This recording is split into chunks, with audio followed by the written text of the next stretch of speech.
that we do in MBS is very sensitive. It's not just to produce data, it's not just figures.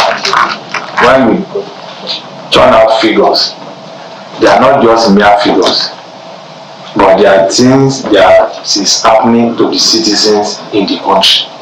Those figures represent the feelings, the aspirations, and what is happening to our people.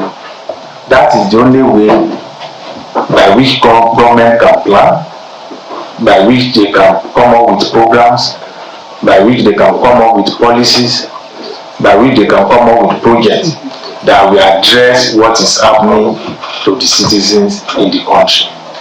That is why it is very important for us to be objective. It is very important for us not to be partial, and it is very important for us not to be emotional. We need to produce data accurate the way it is and give government. If the data is not accurate, even if government want to use it and they are using wrong data, they will not be able to come up with solution to the problem and challenges faced by the citizen.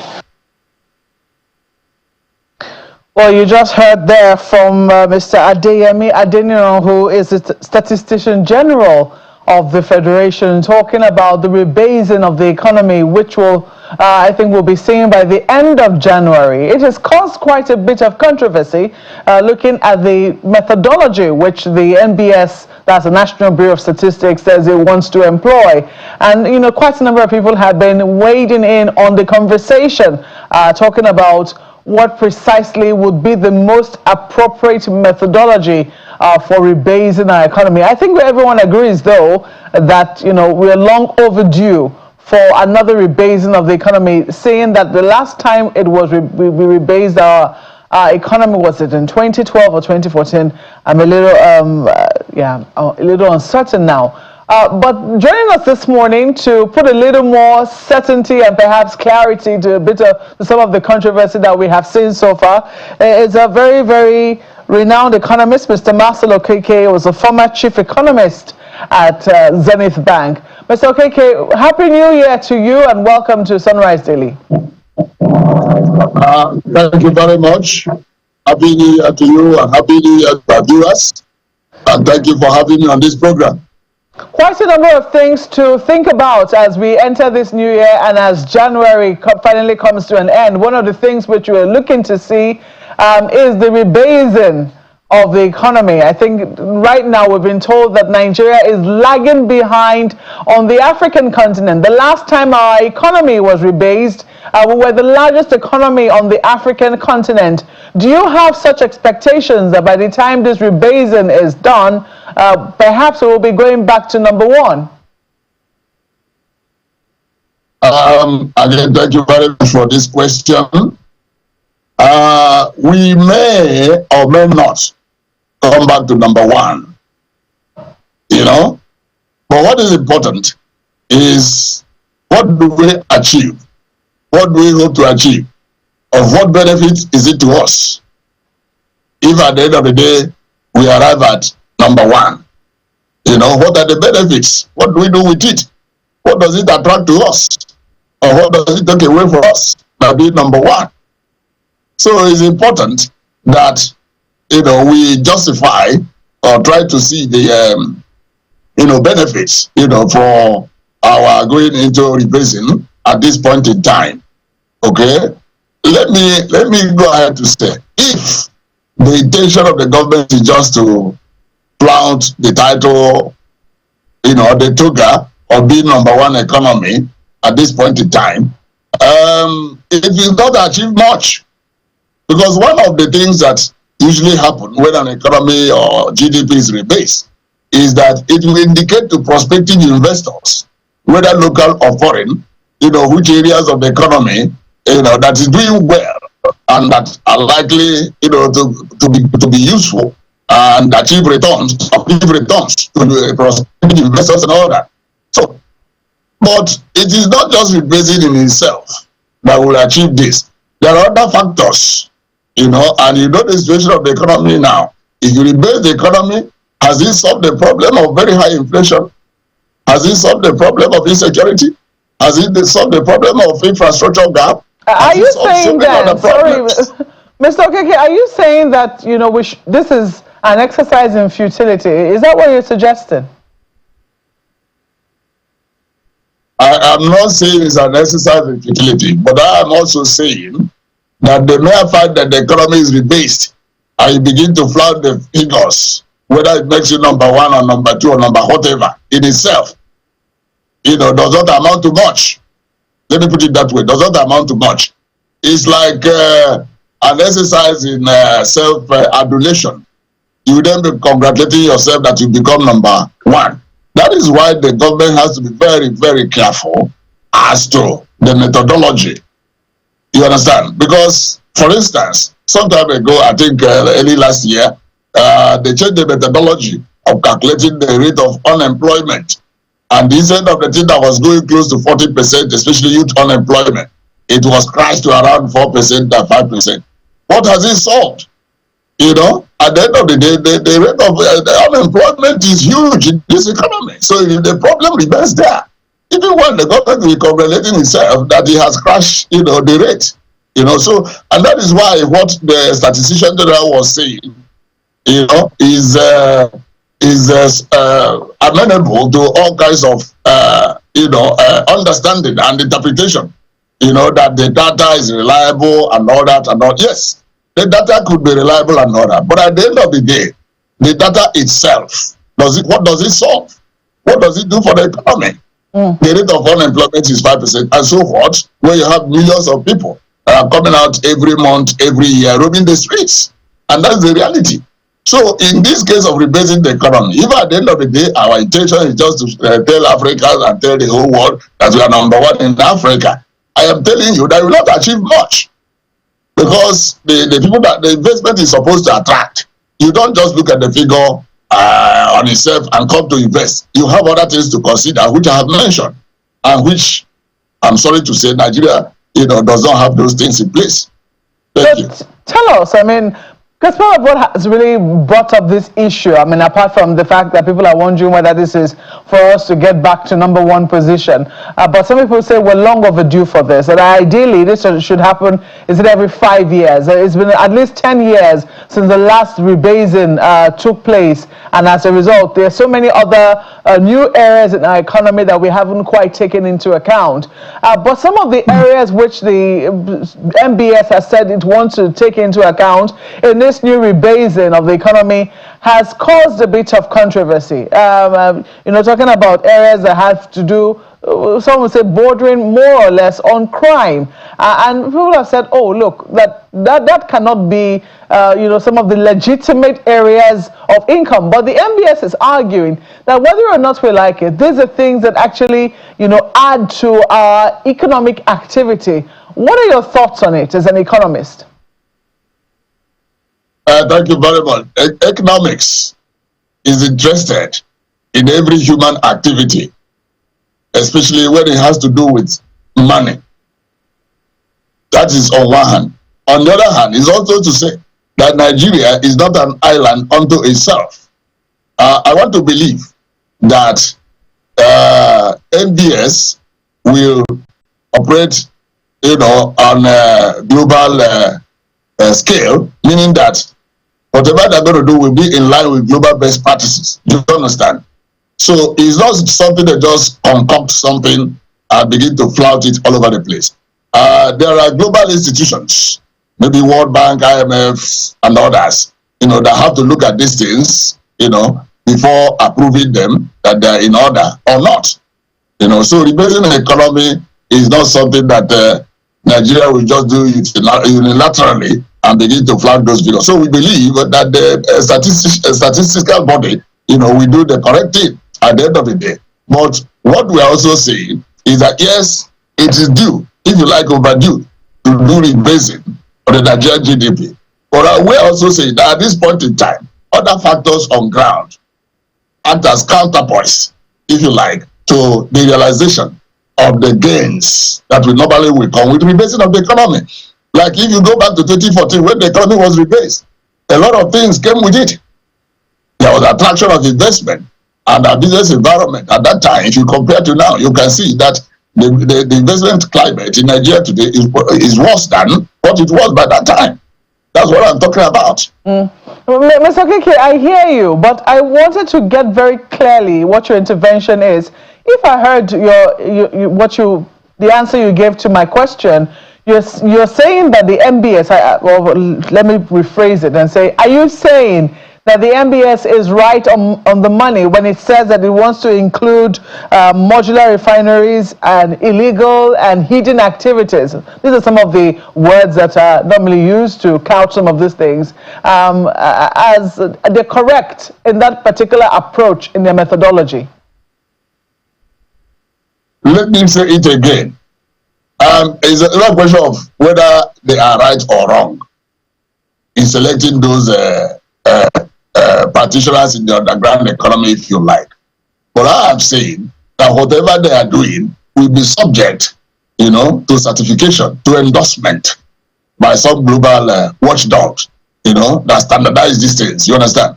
So I am saying at the end of the day, maybe as they proceed, those bodies will prove to them that it's wrong to add those illegal activities. Okay, and they could be dropped. Or at the end of the day, those global bodies will say, go ahead, it is in order. So the way the rebasing is being done here is the way the rebasing of the economy, will be done or ought to be done in every part of the world. So Nigeria cannot manufacture any way of rebasing its GDP different from the rest of the world. You understand? That's the point.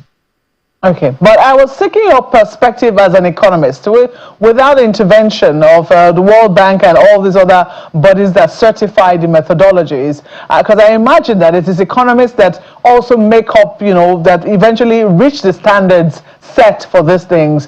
As an economist yourself, do you think that this will be proper to add to a country's GDP? Well, I have told you that economics is interested in every human activity, especially when it involves money. Economists go to a large extent to find a way to formalize activities going on in the informal sector. Economists are interested in formalizing activities that go on in the informal sector so that they can be captured in this kind of statistical calculation. You understand?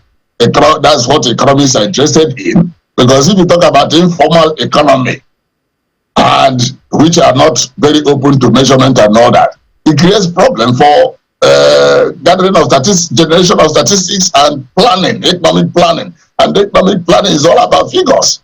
You understand? So economics, once again, is interested in every human activity, especially when it involves money. That's still my position. I don't want to speak like a lawyer and say legal and illegal activities. I'm an economist.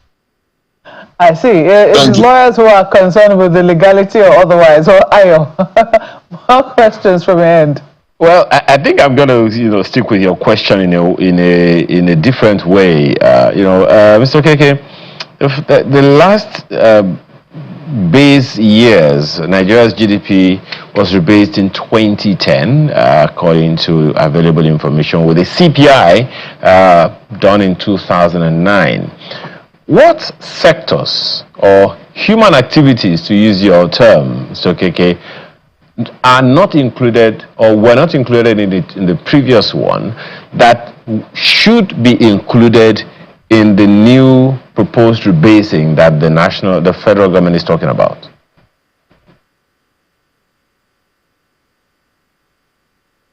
Please, we have to ask again.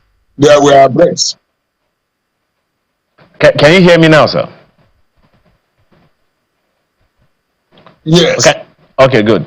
I know you have mentioned some human activities, but from where you sit, again, as Proffer put it, as an economist and as you've reported, you've repeated a number of times, what human activities should be included in this new rebasing of Nigeria's GDP that were excluded in 2010?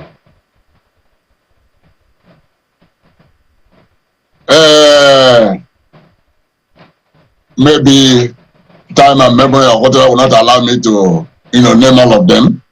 But you will know that in the past 10 years, between 2014 and 2024, A lot of changes. Some, sectors of the economy that were doing well in 2014 are not necessarily the ones that are doing well, by today. In 2014, something like fintech, in 2014, yes, something like fintech was not as buoyant, as preponderant as it is today, 10 years down the line. You understand? You come into the entertainment area, music and some other, creative works were not as visible in 2024 as they were. I mean, not as visible as they were in 2014, meaning that they have become more visible, really, and engaging more people than they engaged in 2014. So these are the things that the statistical body NBS will come, to look at these things and bring them up. So there are so many of them like that. Like I said, some activities, some have thinned down, some have expanded and all that. And that is why whatever they come out with, if it turns out credible, and I believe it will be a guide, to potential investors, both within and from outside the Nigerian economy. Absolutely. Yeah, but and I mean, to add to that, I mean, you've mentioned quite some critical ones. Nollywood, Nigeria's music wasn't doing this well as it is now in 2014. And Malcolm also mentioned refineries. There are quite a number of them that have happened, that have come up, and some that are also coming up within the next 1-2 years from now. To the best of my knowledge, I think we'll have about 6 that are upcoming. Some have come up, some are still upcoming. Do you think that the potential and the activities in the refining sector will have any significant addition to rebasing Nigeria's GDP?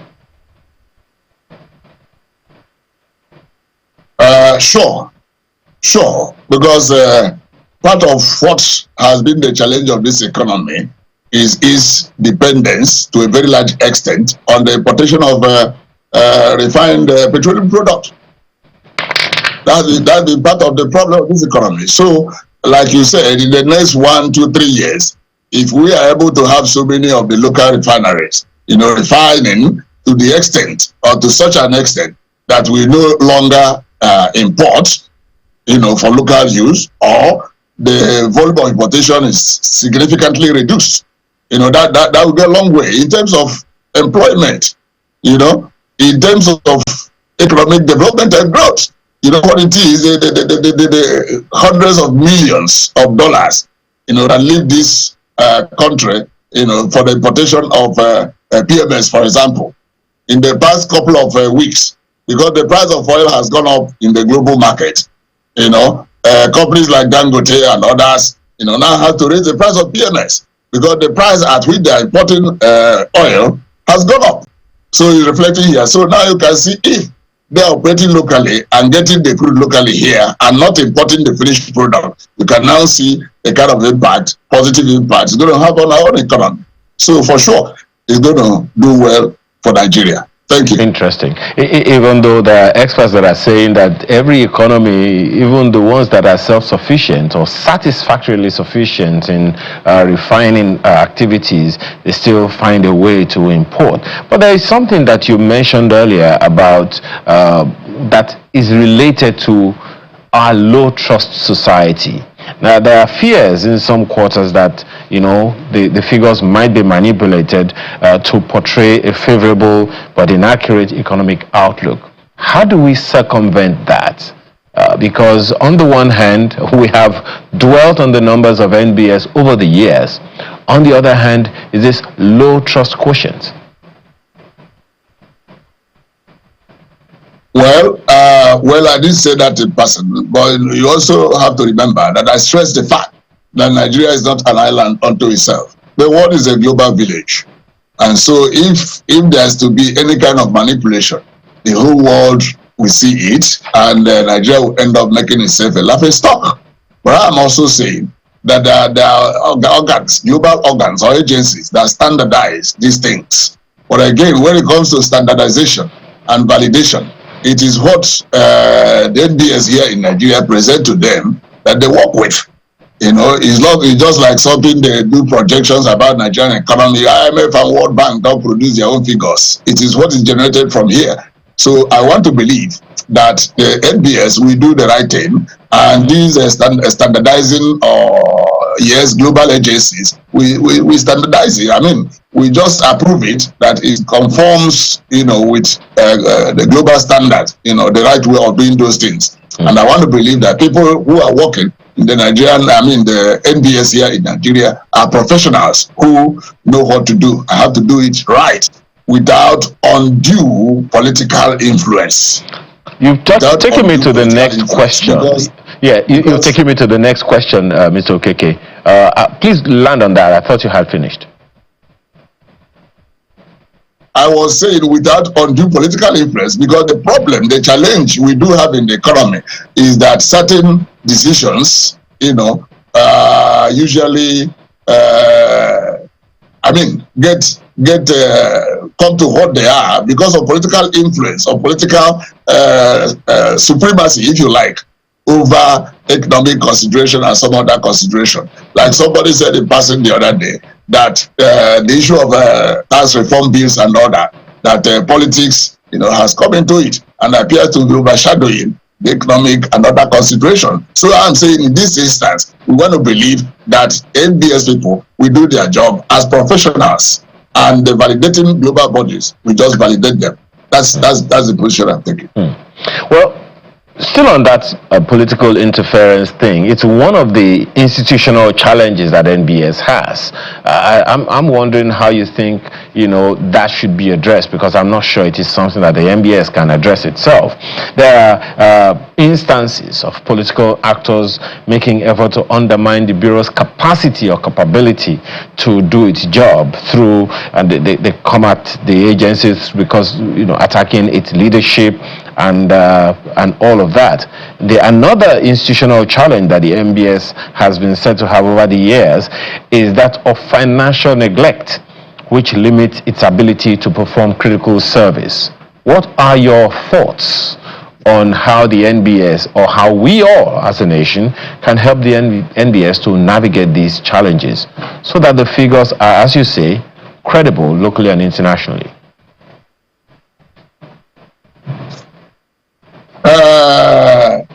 Well, let me also tell you that the fact that the NBS is just a parastatal, the federal government, makes it susceptible to this kind of manipulation we are talking about.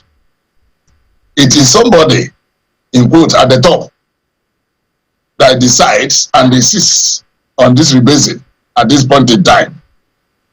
It is somebody at the top that will be in charge of the funding, or in terms of releasing the money for it to be funded, and so on and so forth. So you can see it becomes difficult because certain things are done just so that you arrive at the question from a known answer. You go back to the question, you walk backward, So this could be that kind of case where the government is worried that in the past 10 years, our economy had dropped from being number one, it was in 2014, to now being number 4, as disclosed by IMF and World Bank and other agencies. So they will now find a way to railroad, if you like, the Nigerian Bureau of Statistics to go ahead and come up with figure that will return us to being number 1. You understand? So what do you do? They must do it, like I said. It's an agency of the federal government. It's the government that will do the funding, who pays the piper, he pays the tune, kind of thing.